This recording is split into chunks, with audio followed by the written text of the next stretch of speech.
Hi friends hi friends welcome to అవి agriculture and blogs. ఈరోజు మన ఛానల్లో మన ఆవుల గురించి అయితే చెప్తున్నాను. ఇంకా మనకైతే ఇగో 3 ఆవులు ఇక్కడ బయట ఉన్నాయి కదా, మొత్తానికైతే 7 ఉన్నాయి. ఇప్పుడు ఇవి 3 అన్నమాట. ఇంకా లోపల ఉన్నాయి మిగతా ఆవులు, చూద్దాం రండి.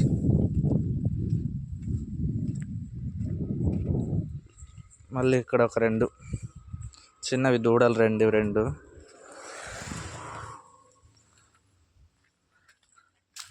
ఇంకా అట్లా ముందుకెళ్తే ఇంకొక ఆవు దూడ. ఇది మొన్న ఇంకా రీసెంట్గా ఈనింది, దాని దూడ ఇది. చాలా బాగుంది దూడ, చిన్నది. ఇదైతే మొన్న ఈనింది. మొత్తానికైతే మనకి బయట 3, అక్కడ 2, 5, ఇవి 2, 7 ఉన్నాయి. ఇంకా షెడ్ చూపిస్తాను ఇప్పుడు. ఇది షెడ్ అనమాట, ఆవుల కోసం మేము వేసుకున్న షెడ్డు. ఇంకా యువతల సైడు 4 కట్టేయచ్చు, మొత్తానికి 5 కట్టేయచ్చు. కట్టేయడం కోసము ఇక ఇలాంటి రింగులు చేయించాము. యువతల కూడా 5 రింగులు ఉంటాయి. యువతల 5 రింగులు, మధ్యలో మేత వేయడానికి ఇవన్నీ ఇట్లా తయారు చేసుకున్నాం. షెడ్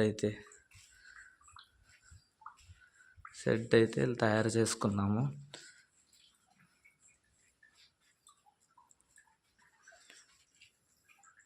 ఇది నైట్ టైం పొగ పెట్టడానికి ఇలా అయితే షెడ్ చేసుకున్నాము. ఇక్కడ మళ్ళీ కొంచెం గూడు మాదిరి కట్టుకున్నారు. 2 ఉన్నాయి ఇట్లాంటివి, అవతల ఒకటి ఏదైనా పెట్టుకోవడానికి ఉంటాయి మనకు సామాన్లు అని చెప్పేసి చేయించుకున్నాము. ఇంకా వీడియో నచ్చితే లైక్ చేయండి, సబ్స్క్రైబ్ చేయండి, మన ఛానల్కి సపోర్ట్ చేయండి. ఓకేనా ఫ్రెండ్స్, అందరికీ బాయ్.